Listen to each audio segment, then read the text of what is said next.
بسم اللہ الرحمن الرحیم۔ السلام علیکم ورحمۃ اللہ وبرکاتہ۔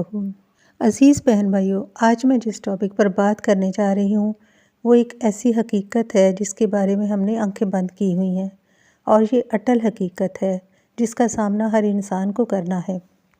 آج ہم اس وقت کے بارے میں بات کرتے ہیں جب ہمیں اس دنیا فانی سے جانا ہے۔ عزیز ساتھیوں، آنکھیں بند ہوتے ہی ہمارے قریبی احباب، ہمارے بہت پیارے، وہ صرف ہمیں اپنے اصلی گھر تک پہنچانے کے بارے میں بات کرنا شروع کر دیتے ہیں۔ یہاں سے آگے بھی ہماری ایک نئی دنیا ہے۔ کچھ خوش قسمت ایسے ہیں جو قبر میں جاتے ہیں اور پھر ان کی قبر کو ہلکی روشنی سے منور کر دیا جاتا ہے اور جنت کی طرف ایک کھڑکی کھول دی جاتی ہے تاکہ وہ سکون اور اطمینان پائے۔ اس کے پاس اس کا ایک ساتھی آ جاتا ہے۔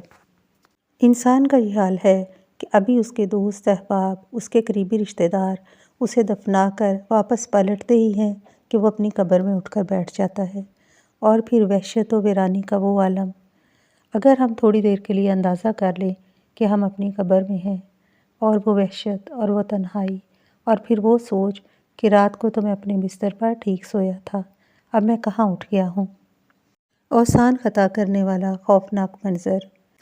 اگر وہ جانے والا خوش قسمت ثابت ہوا، اسے اس روشنی کا بنا ہوا ہی ایک ساتھی نظر آئے گا جو کہ اس کا رفیق ہوگا، اس کو سکون میسر کرے گا اور اس کی دلجوئی کرے گا اور اسے بتائے گا کہ وہ کون ہے اور کس طرح تمہارے پاس اس وقت موجود ہے۔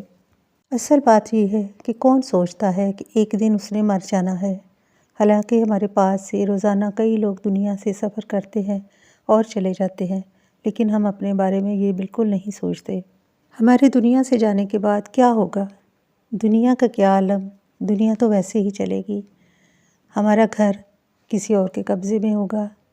جہاں ہم عیش و آرام سے رہتے تھے، اب وہاں کوئی اور رہ رہا ہوگا۔ ہمارے مال کو کوئی اور استعمال کر رہا ہوگا۔ گھر کو کشادہ کرنے اور اس میں آسائشیں جمع کرنے کے لیے ہم نے جو محنت کی، اس سے کوئی اور فائدہ اٹھا رہا ہوگا، اور ہمارا جسم قبر میں پڑا ہوگا۔ ہادی برحق نے فرمایا ہے کہ نیند موت کی بہن ہے۔ جب انسان سو جاتا ہے تو اس کی روح جسم سے نکال لی جاتی ہے اور پھر ان اجسام میں واپس ڈال دی جاتی ہے جن کو اللہ تعالیٰ نے دنیا میں زندہ رکھنا ہے، اور جن کا ٹائم مقرر ہو چکا ہے وہ واپس اللہ کے پاس چلے جاتے ہیں۔ تصور کریں کہ جس شخص کا ساتھی اس کی قبر میں اس کا ساتھ دینے کے لیے نہیں پہنچے گا، اس کی نا امیدی، حسرت اور افسوس کا کیا عالم ہوگا۔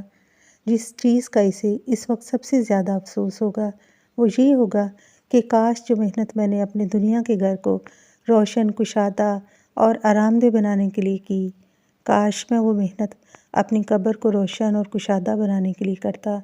لیکن وہ وقت تو صرف افسوس کرنے کا ہوگا، لیکن یہ وقت کام کرنے کا ہے۔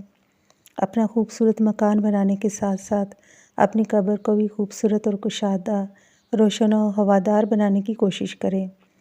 صرف یہی کوشش کام آئے گی، باقی تمام کوششیں ضائع ہو جائیں گی اور پھر آپ کو ہمیشہ رہنے والا افسوس نہ ہو۔ دعا ہے کہ قبر کی وحشت، تنہائی اور اندھیرے کو دور کرنے کے لیے رب کائنات قرآن کو ہمارا ساتھی بنا کر ہماری قبر میں بھیج دے۔